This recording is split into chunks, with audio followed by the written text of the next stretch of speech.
अल्हम्दुलिल्लाहि रब्बिल आलमीन वस्सलातु वस्सलामु अला अशरफिल अंबिया वल मुरसलीन वल आक़िबतु लिल मुत्तक़ीन अल्लाहुम्मा सल्लि अला सय्यिदिना व मौलाना मुहम्मद व अला आलि सय्यिदिना व मौलाना मुहम्मद व बारिक वसल्लम।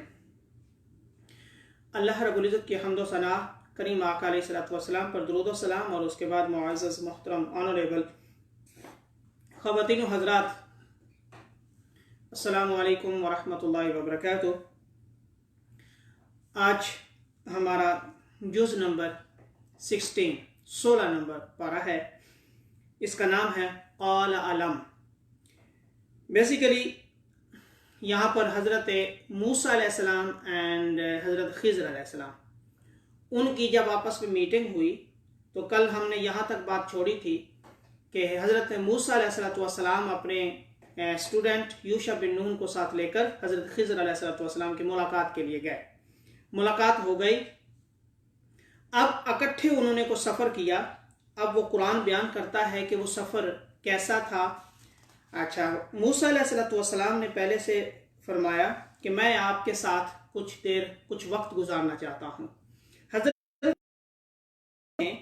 कि आप मेरे साथ सब्र नहीं कर सकेंगे। तो मूसा अलैहिस्सलाम ने फरमाया कि नहीं, मैं सब्र कर सकूँगा, क्यों नहीं।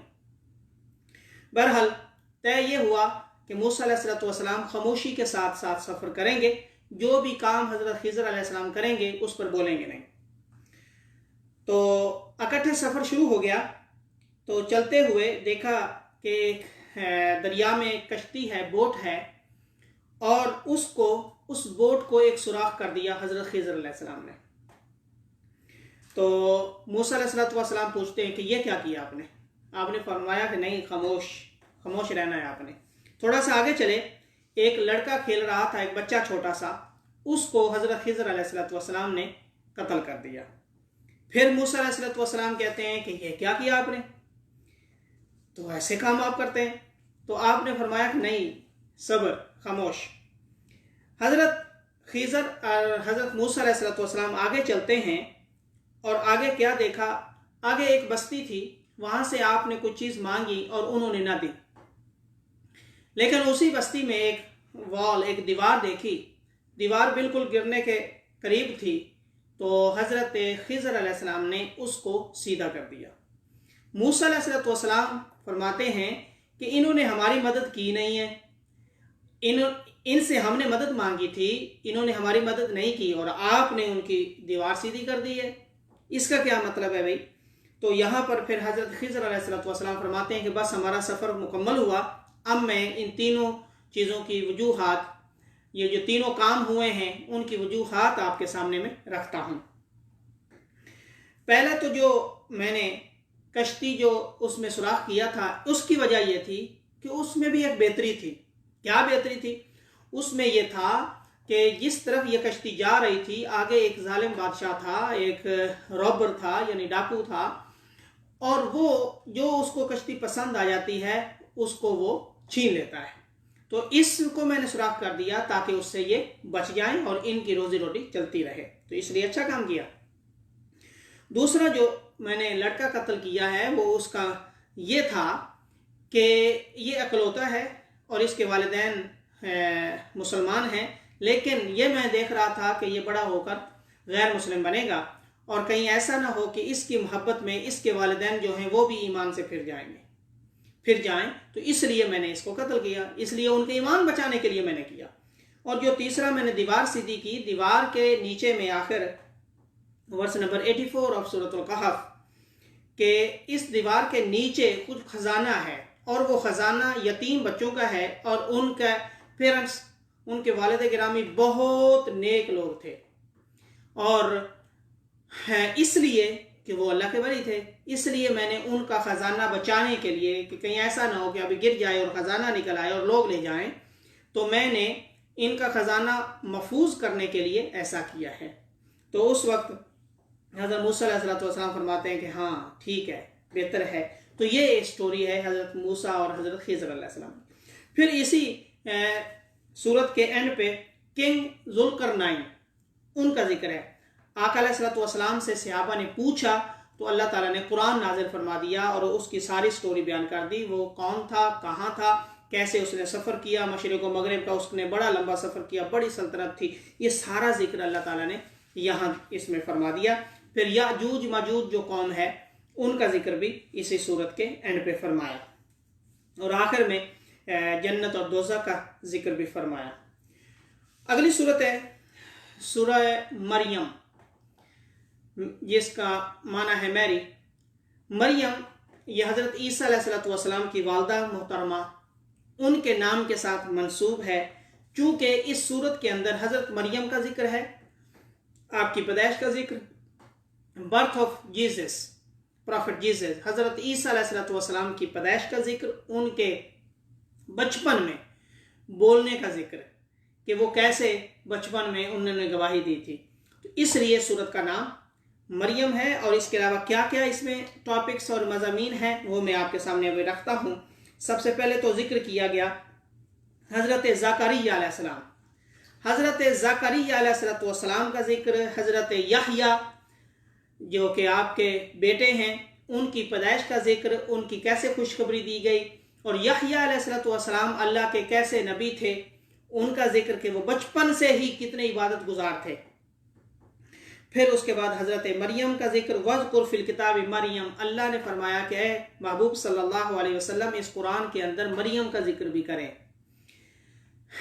यानी इससे ये पता चलता है अल्लाह के नेक बंदों का जिक्र करना ये अल्लाह को कितना पसंद है। अल्लाह खुद हुक्म दे रहा है और कुरान का हिस्सा बना दिया है। नेक लोगों का जिक्र करना अपनी फैमिली के साथ, अपने बच्चों के साथ, ये आका अलैहिस्सलाम की सुन्नत मुबारक और अल्लाह रब्बुल इज़्ज़त का हुक्म है, ताकि उनकी सीरत से कुछ हासिल कर सकें, हम उनकी सीरत सीख सकें और हमारे बच्चे भी सीख सकें।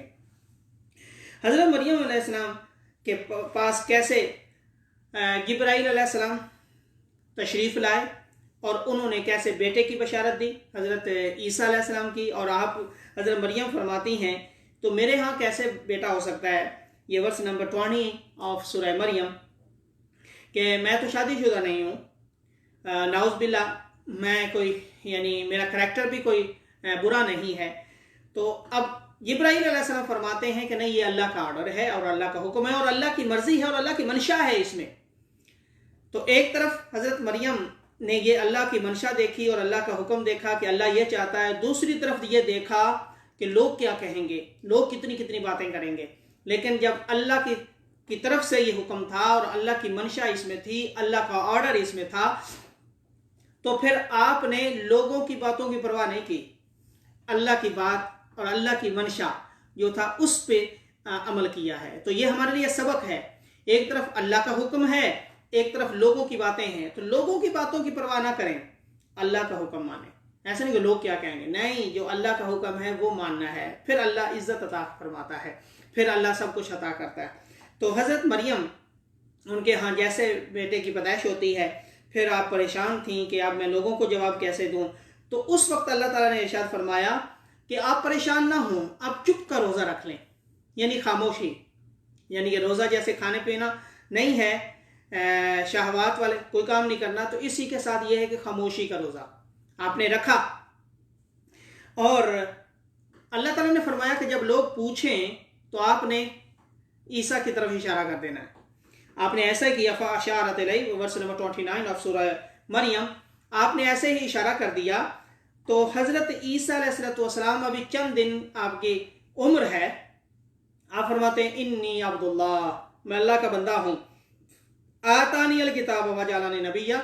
आप तो सिर्फ ये सोच रहे हैं और ताज्जुब कर रहे हैं कि मेरी पैदाइश कैसे हुई। मैं अगली बात भी बताता हूँ। अगली बात यह है कि मैं अल्लाह का नबी हूँ, ये भी बचपन में बता दिया, चंद दिन की अभी उम्र है, और अल्लाह मुझ पर किताब भी नाजिल करेगा, नई शरीयत भी नाजिल करेगा, मैं अल्लाह का नबी बनकर आया हूँ और मैं मुबारक बनकर, वजअलनी मुबारकन ऐनमा कुन्तु व औसानी बिस्सलाति वज़्ज़काति मा दुम्तु हय्या, मैं मुबारक बनकर आया हूँ, मैं गैर मुबारक नहीं हूँ, मैं अल्लाह की तरफ से ब्लेस्ड हूँ, मुबारक हूँ, और मैं जहाँ भी हूँगा नमाज का हुक्म दूंगा, ज़कात का हुक्म दूंगा, जहाँ भी रहूँगा, और वबर्रम बिवालिदती, और मैं अपनी वालदा। अच्छा, आमतौर पर यह बात होती है ना कि वालिदैन के साथ हुस्न सलूक, आपने वालिदैन का नहीं फरमाया, यानी दोनों नहीं, क्योंकि एक ही वालदा है, वालिद नहीं है।